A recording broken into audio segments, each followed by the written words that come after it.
You want me to look at other opportunities to get you that monthly payment, to get you into there, because you want to buy the $300,000 home for the $200,000 monthly payment, you know, but you still want it to be that $300,000 home, not the $200,000 home.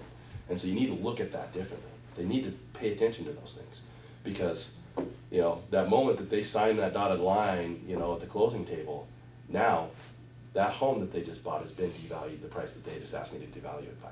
Well, in defense of the consumer or the buyer, the industry's created the mindset. Mhm. And if we take a look at the car industry and what they do, when they put a car ad on TV, they rarely, sometimes they'll put the price, but more than likely they're going to own this car for $399 a month. Right. It becomes a $50,000 Or car, becomes completely unattainable to $399. They understand the mindset that people rarely write checks for cars, and they want to know, you know, $50,000 seems out of this world, $399 seems doable. Now I'm a buyer. Same with a house. When a person looks at a $300,000 house and we approach it price driven, it's $300,000. They really have no idea if they can afford it or not.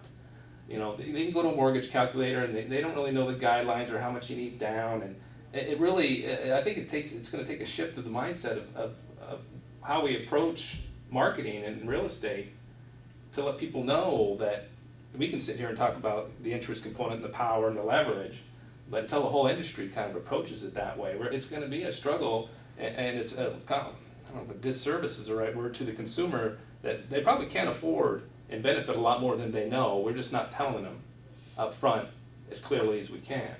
We're not focusing on the right thing, perhaps, the thing they care most about. And again, as a, you know, when people come to me to do mortgage strategies and such, at the core, 99% of the time, it's payment. It's payment.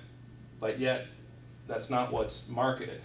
But the more that we start using that, the more the consumer and everybody's going to benefit. The values are going to stay up, so we're going to get the appraisals we need. People are going to hit their payment objectives. Sellers are going to be able to sell because they're not being asked to concede so much money.